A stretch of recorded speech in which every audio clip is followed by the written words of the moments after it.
નમસ્કાર ખેડૂત ભાઈઓ. આપણે અત્યારે શિયાળામાં મોટા ભાગના ખેડૂતોએ વાવેતર કરેલું હોય તો એ છે ચણાનો પાક.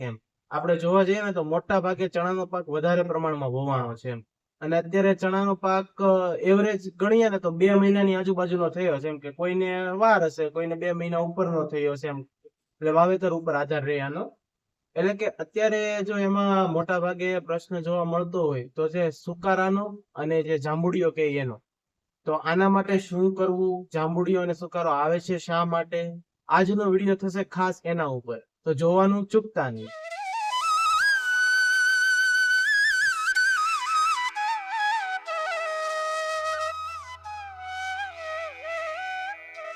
તો હું તૃપેશ ડોગરિયા આપ સૌનું હાર્દિક સ્વાગત કરું છું એક પગલું ખેતી તરફની યુટ્યુબ ચેનલમાં. તમારો વધુ સમય ન લેતા વધીએ વિડીયોમાં આગળ. હવે આપણે આગળ વાત કરી કે ચણામાં જે સુકારો અને જે જાંબુડી આવ્યો છે તેના ઘણા બધા અલગ અલગ કારણ હોઈ શકે, પણ જો મુખ્ય કારણની વાત કરવા જઈએ તો એમાં એક તો કારણ એવું છે કે આપણે જમીનને વધારે પડતી તપવા ના દઈએ તેના માટે.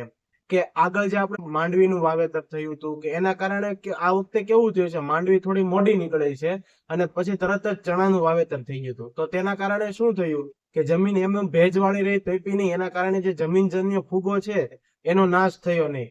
તેના કારણે પણ સુકારો અને જાંબુડીઓ આવી શકે છે. પછી બીજું કારણ જોવા જઈએ તો ઘણી બધું વધારે પડતું પિયત. એટલે ઘણીવાર આપણે પિયત જો પાણ વધી જાય આપણું તો પણ આવો બધો નાનો મોટો પ્રશ્ન શરૂ થતો હોય છે પછી જમીનના પ્રકારમાં આપણે આગળ વાત કરી હતી કે તેમાં આપણને ખબર છે કોઈ જમીન એવી પણ હોય છે કે જે ઝડપથી ભેજ મૂકે નહીં, એટલે કે તેમાં ભેજ સંગ્રહિત કરી રાખે, એવી પણ ઘણી જમીનો હોય છે. તો કે આવી જમીનોમાં પણ જો પિયતનું માપ ના રહે તો પણ તેના કારણે ફૂગ જેવા પ્રશ્નો ઉભા થતા હોય છે અને તેના કારણે સુકારો આવે છે. તો કે આ તો થઈ ગયા આપણે સુકારો આવવાના મોટા ભાગના કારણ. હવે આપણે તેના ઉપાય જોઈએ તો કે ઉપાયમાં આપણે 2 ઉપાય કરી શકીએ, એક તો જૈવિક ઉપાય અને બીજો છે રાસાયણિક ઉપાય. રાસાયણિક ઉપાય આપણને ખબર જ છે, રિઝલ્ટ તો ફટાફટ આપી દે છે પણ આપણી જમીનને પણ નુકસાન કરશે. તો એથી સારો ઉપાય આપણે જોવા જઈએ તો એ છે જૈવિક ઉપાય. તો કે જૈવિક ઉપાયમાં આપણે જોઈએ તો કે ટ્રાઇકોડર્મા વિરિડિન છે, સુડોમોનાસ છે, કે જે આવી અલગ અલગ ફૂગ આવે છે કે તે શું કરે છે, જે આપણી જમીનજન્ય ફૂગ છે તેનો તે ખોરાક છે અને તેને ખાઈ જાય છે અને તેના કારણે આપણા પાકમાં સુકારો અને જે જોવા જઈએ કે આ જાંબુડિયા એવા બધા પ્રશ્ન જે આવે છે તે નથી આવતા. પણ આ ઉપાય શરૂઆતથી પણ કરી શકીએ અને અત્યારે પણ કરી શકીએ કે આપણે જે યુરિયા, ડીએપી અથવા તો એમોનિયા જે ખાતર આપીએ અત્યારે તેની સાથે મિશ્ર કરી અને આપણે જો ખેતરમાં તેનો છંટકાવ કરી દઈએ એટલે ઉડાડી દઈએ તો પણ આનાથી રાહત રહે છે, પણ આનાથી ધીમે ધીમે રિઝલ્ટ મળે છે. અને એ જ રીતે રાસાયણિક ઉપાયમાં જોવા જઈએ તો રાસાયણિક ઉપાયમાં જો જાંબુડિયા માટે આપણે જોઈએ તો કે ઝિંક ઓક્સાઇડ કરીને જે આવે છે 39.5%, તેનો આપણે 20 થી 25 ml પ્રતિ પંપે ઉપયોગ કરી શકીએ.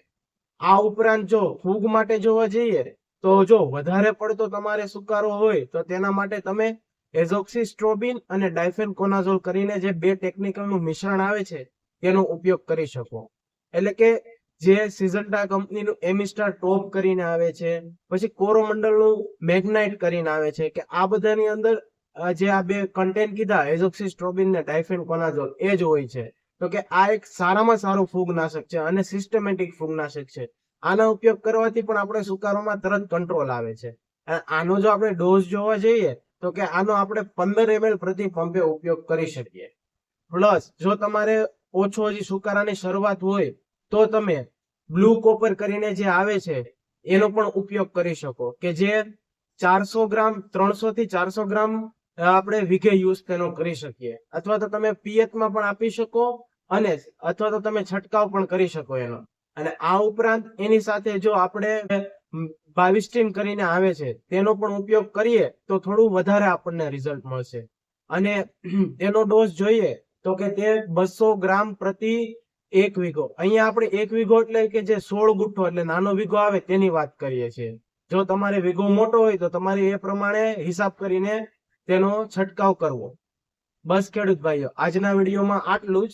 જો આ વિડીયોની માહિતી તમને સારી લાગી હોય, ઉપયોગી લાગી હોય તો આ વિડીયોને વધુમાં વધુ બીજા ખેડૂત ભાઈઓ સુધી મોકલો કે જેથી કરી તે પણ તેનો ઉપયોગ કરી શકે. અને અમારી ચેનલને સબસ્ક્રાઇબ કરો જેથી કરીને અમારો અવારનવાર અપડેટ તમને બધાથી પહેલા મળે. ત્યાં સુધી જય જવાન જય કિસાન. મળીશું આવા જ અવારનવાર વિડીયો સાથે આગળ.